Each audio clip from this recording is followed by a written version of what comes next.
이렇게 복잡하고 격동하는 세대에 살고 있지만 우리 이 거룩한 믿음을 주셔서 저 높은 곳을 지향하며 날마다 주의 거룩한 말씀을 기억하며 또 찬송하며 말씀을 묵상하며 한 시간 한 시간 하루하루를 살아갈 수 있는 주의 사람으로 세워주시고 또 이렇게 걱정과 근심과 염려가 많은 세상을 살아가지만 지난밤도 편히 쉬게 하시고 이 아침에도 주 앞에 나와서 찬송하며 기도하며 하루를 시작하게 하심을 진심으로 감사합니다.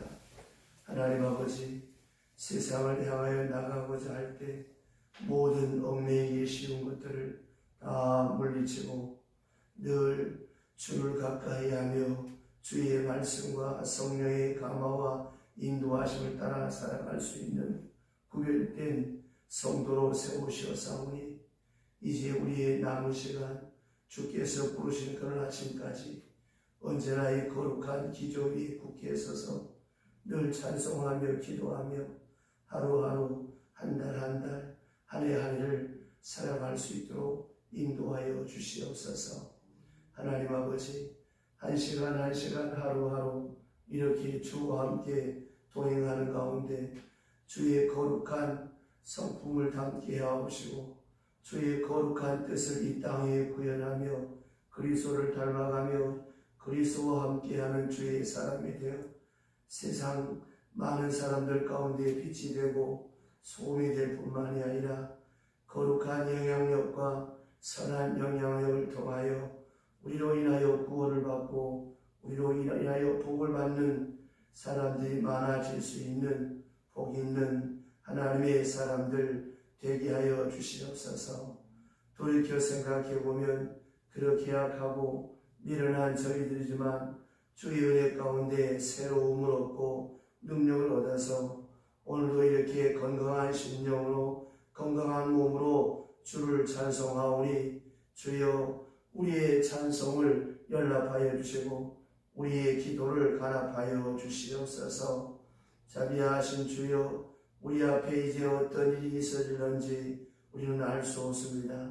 그러나 주님 앞에 기도하는 이 첫 시간만큼은 꼭 지켜갈 수 있도록 우리의 신혼신을 강건케 하여 주옵시고 특별히 일기가 변하든지 세상이 변하든지 어떤 사건이 터지든지 우리가 주님께서 부르셔서 요단강을 건너가는 그런 아침까지 첫 시간 이 한 시간은 꼭 하나님 앞에 바치며 살아갈 수 있는 우리의 남은 생이 되게 도와주시옵소서. 항상 주께 먼저 드리는 마음을 가지고 주의 뜻을 먼저 앞세우는 마음을 가지고 그리고 그 나라와 그 의를 먼저 구하며 사는 거룩하고 복된 성도의 생활이 되게 하여 주시옵소서. 하나님 아버지, 때로 우리가 빛발을 모를 때가 있습니다. 하나님 은혜 내려주셔서 성령 안에서 구할 수 있게 하시고 우리의 기도가 하나님 보시기에 합당하고 들으시기에 합당한 그런 기도가 되고 그 자세가 되고 그 진실이 되게 하여 주시옵소서. 주의 응답을 들을 만한 마음 그릇이 있고 정결함이 있게 하셔서 또 온유와 겸손함이 있어서 주께서 주시는 거룩한 응답을 언제나 그대로 받을 수 있으며 또 성실하게 받을 수 있는 저희들의 믿음 생활이 되게 하여 주시옵소서. 하나님, 오늘도 이 땅의 모든 교회들 위해 복을 내리셔서 주의 이름으로 모이는 재단마다 주께서 함께하여 주옵시고 이 어지러운 때 우리 모두가 나라와 민족을 위하여 한 영혼을 위하여 기도하는 가운데 교회가 세상의 희망이요 소망이 되며 우리 믿는 사람들이 많은 사람들의 삶의 모델이 되게 하옵시고 많은 사람을 위로할 뿐만이 아니라 많은 사람들을 주 앞으로 인도할 수 있는 복된 복음의 증인으로 살아갈 수 있도록 인도하여 주시옵소서. 이 아침에도 주의 성령께서 우리 가운데 운행하시고 임재하시기를 원하옵고 예수님의 이름으로 기도드리옵나이다. 아멘. 하나님의 말씀 계속해서 갈라디아서 4장 1절로부터 7절 말씀 보겠습니다.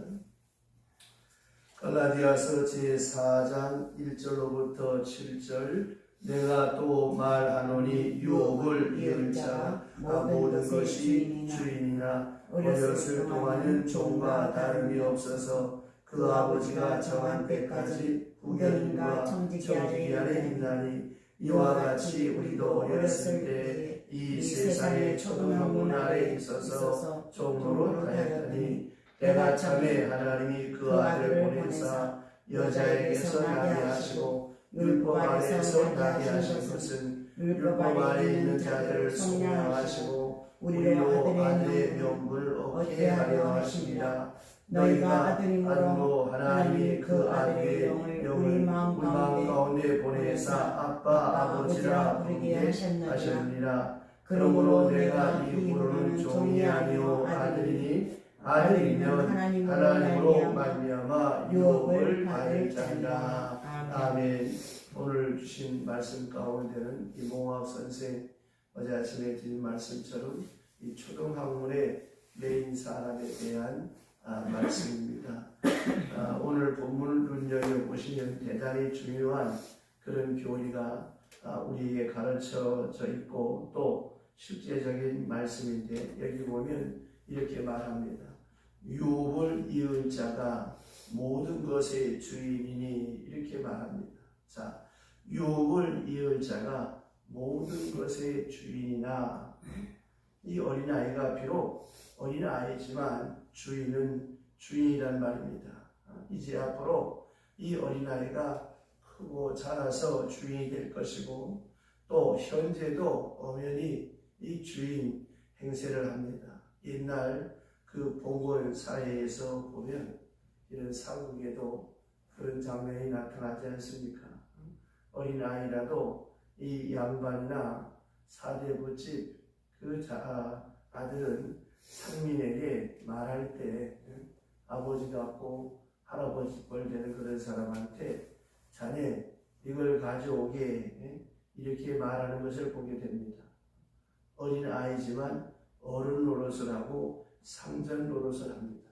왜냐? 이거는 신분이 다르기 때문에 그렇습니다. 그래서 나이가 어리지만 미숙하지만 주인은 주인이란 말입니다. 아주 어린아이지만 엄연히 주인이요 장차는 전체를 주관하게 될 주인입니다. 주인은 틀림없지만 그러나 문제는 여기 있습니다. 지금 어리다라고 하는 거예요. 본질상 이 본래서 이 나오군 장차는 분명히 주인이지만 현재는 어리고 유치하고 미숙하거든요. 그 주인 행세를 다 할 수 있는 그런 성숙한 수준의 사람이 되지 못한다라고 하는 것입니다. 그러면 어떻게 해야 되느냐? 나이는 어리지만 주인은 주인입니다.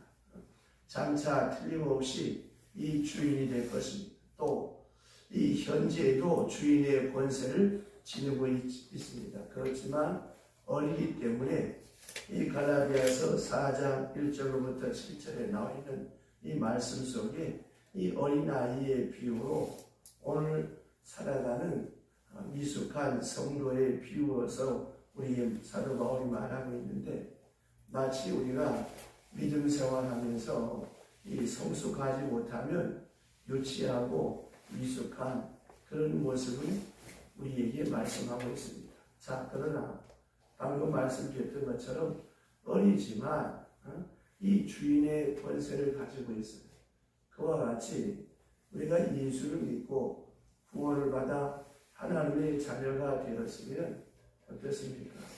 우리의 생활이나 우리의 모습은 미숙하기 그지없어요. 그러나 무엇입니까? 나는 하나님의 자녀라고 하는 그 권세를 입은 사람입니다. 그와 같이 이렇게 어리지만 비록 이 어린아이의 길을 갈 수밖에 없지만 사대부 집안 아이고 왕자라고 할지라도 아이는 아이, 어디까지나 아이는 아이란 말입니다. 이 아이의 위치에서 그것을 우리가 오늘 생각해야 한다라고 하는 말씀입니다. 그러면 부득불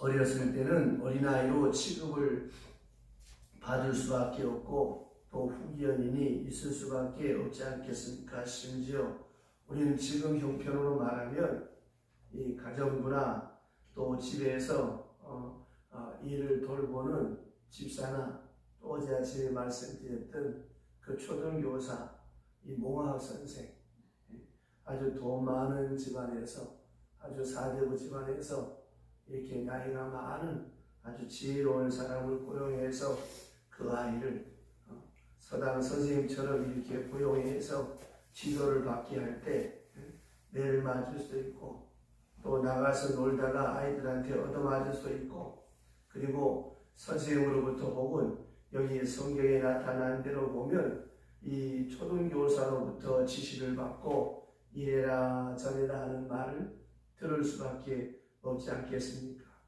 비록 신부는 왕자고 주인이고 사대부 집안 아들이다라고 할지라도 나이가 어리니까 유치하고 미숙할 수밖에 없겠지요. 당분간은 그럴 수밖에 없고 또 그렇게 이 종의 위치에서 종으로부터 교육을 받을 수밖에 없는 것이 바로 이 미숙한 어린아이의 모습입니다. 여기서 우리는 이것을 시간적으로 생각하지 말고 현재적으로 질적으로 한번 생각해 보시면 오늘도 이 교인들 가운데 분명히 하나님의 자녀, 분명히 주인입니다. 왕같은 제사장입니다. 앞으로 하나님의 기업을 이을 자입니다. 단적으로 말하면 이제라도 죽으면 천당 가게끔 되어 있습니다. 죄사함 받고 하나님 앞에 가게끔 되어 있어요. 분명히 구원받은 사람입니다. 그러나 생각하는 거나 행동하는 거나 아직도 그 생활 습관이나 언어의 무능함이나 혹은 성격이나 이런 모든 것들이 아주 유치하고 미숙합니다. 그러면 어떻게 되겠습니까? 부득불 율법 하에 매일 수밖에 없다고 하는 것이죠. 아직도 그런 율법에 매여야 하는 것입니다. 왜냐? 그에게는 자유가 주어지지 않는 거예요.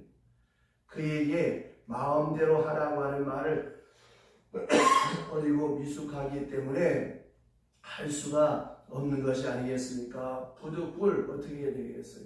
이거 하지 마라, 저거 하지 마라, 이거 하면 안 된다, 이렇게 말할 수밖에 없잖아요.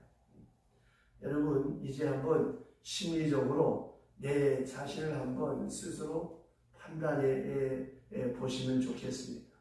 여러분들이 성경을 읽을 때, 설교 말씀을 들을 때 들으면서 언제나 그 말씀을 들을 때마다 여러분들이 자유함을 느끼고 감사함을 느끼고 기쁨을 느끼고 하나님이 나를 이렇게 사랑하는구나. 하나님께서 나를 이렇게 섭리하셨구나. 더 큰 기회가 보여지고 더 큰 사랑을 계속 느낀다라고 한다면 그 사람은 성숙한 교인이고 훌륭한 믿음의 사람입니다. 그러나 하나님의 말씀을 들을 때, 설교 말씀을 들을 때 꼭 이상하게도 왜 내가 그렇게 야단만 치고 책망하는 게 맞냐?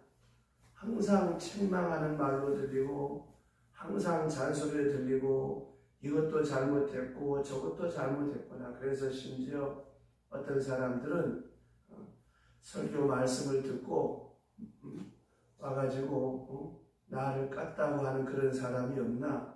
별별 사람들이 다 있습니다. 자, 그렇다면 이렇게 말씀이 들려질 때 심판으로 들려지고 저주로 들려지고 비판하고 저주하고 이렇게 들려진다면 그 사람은 어떤 사람이겠습니까? 유치한 사람이고 미숙한 사람이고 그의 신앙 수준이 무엇입니까? 어린아이 수준에 있다고 하는 것을 잊지 말아야 합니다. 우리들이 매일 주일 아침마다 나는 전능하신 아버지 하나님 천지의 창조주를 믿습니다. 나는 그의 유일하신 아들 우리 주 예수 그리스도를 믿습니다. 매주마다 신앙 고백을 다 하잖아요. 그러면 그 신앙 고백은 무엇입니까? 내가 믿는 분이 그런 분이라고는 고백하는 게 신앙 고백 아니겠어요? 그렇다라고 한다면 내게 되어지는 모든 일들이 뭐예요? 우연입니까? 재수가 없습니까? 누구의 실수입니까? 아닙니다. 다 하나님이 내게 필요해서 내게 주시는 은혜적 사건이요, 내게 주시는 축복의 말씀이요, 나를 복되게 하기 위한 계명이요 율법입니다. 지난 시간에 말씀드렸던 것처럼 그 많은 계명, 그 많은 율법이 뭘 말하는 것입니까? 나로 하여금 하나님께로 가까이 나가게 하기 위한 것이고, 나로 하여금 복된 자로 살아가게 하기 위한 하나님의 사랑의 말씀이다라고 하는 것입니다. 그런데 내가 어린아이의 수준에 있다면 어떻습니까? 왜 이렇게 나를 괴롭게 하나? 왜 나를 이렇게 힘들게 하나? 뭐 예수 믿어도 되는 것도 없더만, 이렇게 유치 산란해지는 것. 그래서 믿음에서 추락하는 것입니다. 가끔 그런 사람들 있죠. 내가 이렇게 기도하는데 하나님이 왜 내 기도 안 들어주시나? 하나님이 어딨냐? 하나님이 없다.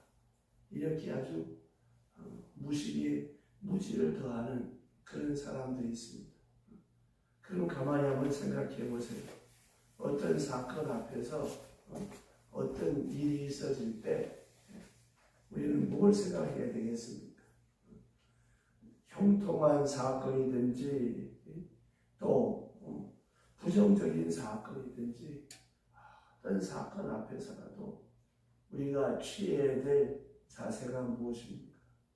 이 사건을 통하여 하나님은 내게 무엇 말씀하시는가? 이거를 찾아야지. 이걸 찾지 않고 하나님 없다고, 예수 믿어야 소용없다고, 이런 어리석고 무지몽매한 사람들이 많습니다. 이게 바로 어린아이 수준과 같다고 하는 것. 아이들 보세요.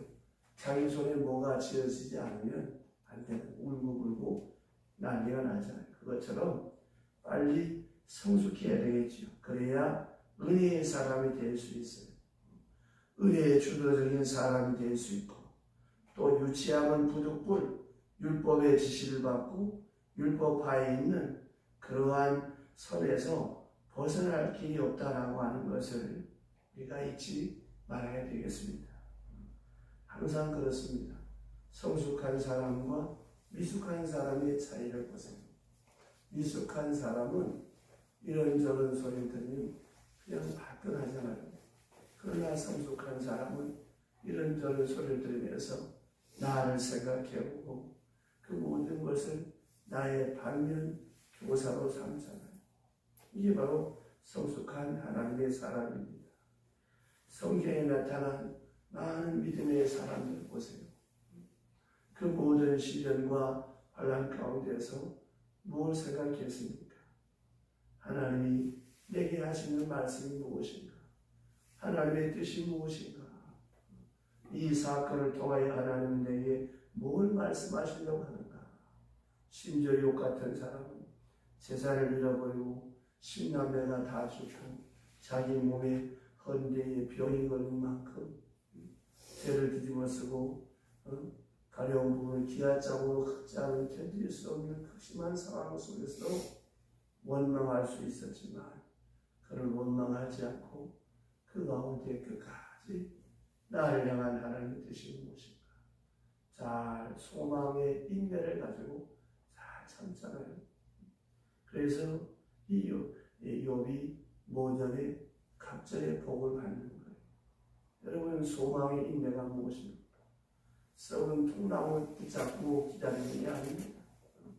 앞에 있는 생명의 역사, 치유의 역사, 회복의 역사, 형통의 역사, 하나님을 사랑하는 사람, 곧 그 뜻대로 부르심을 입은 사람에게는 합동하여 선을 이룬다고 하는 그 약속, 그 소망을 붙잡고 잘 참고 인내하며 기다리는 것.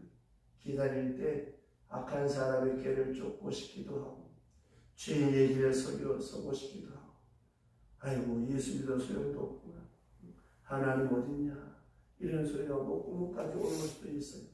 그때마다 악한 사람의 길을 쫓지 않고 주야로 하나님의 말씀을 묵상하는 사람, 이 사람은 냇가에 심겨진 나무가 시절조차 과실 맺은 같이 그 행사가 복되다.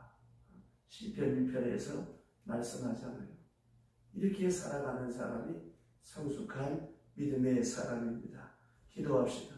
하나님 아버지, 갈라디아서의 귀한 교리의 말씀을 어렵지만 우리가 한 시간 공부하고 있습니다. 율법 아래 있는 사람은 어린아이처럼 유치하지만 그러나 그 어린아이가 주인이요 왕의 자녀요 높은 권세를 가진 사람의 자녀지만 아직 어려서 미숙해서 여러 가지 실수도 많고 허물이 많은 것처럼 우리는 왕같은 제사장이요 하나님의 자녀의 권세를 받은 사람들인데 우리의 믿음이 우리의 신앙이 유치하고 미숙해서 여러 가지 실수가 많고 허물이 많습니다. 그래도 불구하고 우리는 하나님의 자녀요 왕같은 제사장임을 분명하게 인지하고 우리 앞에 되어지는 모든 일련의 사건 앞에서 보다 더 성숙한 믿음의 사람, 말씀의 사람, 기도의 사람으로 서갈 수 있도록 도와주옵시되 내게 되어지는 모든 일들 하나하나 다 의미 없고 가치 없는 것이 아니라 내게 필요해서 하나님께서 주신 사건임을 믿고 그 모든 일련의 사건 앞에 두 무릎을 조아리고 내게 향하신 하나님의 뜻이 무엇입니까? 엎드려 기도하는 가운데 나를 향한 하나님의 뜻과 경륜과 섭리를 깨달아 내게 주신 계명, 내게 주신 율법을 하나님이여 기쁨으로 감사함으로 믿음으로 잘 지켜갈 수 있는 복된 하나님의 사람들이 되게 하셔서 우리의 믿음의 깊이와 넓이와 지식이 더하게 하여 주시옵소서. 이 아침에도 하나님 아버지 마음을 담고 성성을 담고 성을 담아 무명으로 감사 무명으로 감사의 동원합니다. 귀한 예물이 오른손으로 전하게 하옵시며 이 물에 담겨지는 마음의 소원을 주께서 하시오매 지각에 넘치도록 만족해 하옵소서. 오늘도 말씀과 함께 하루 시작합니다. 이날이 복된 날 되게 하시고 하나님의 거룩한 영광 나타나는 아름답고 복되고 귀한 날 되게 하여 주시옵소서. 예수님의 이름으로 축복하며 기도드리옵나이다.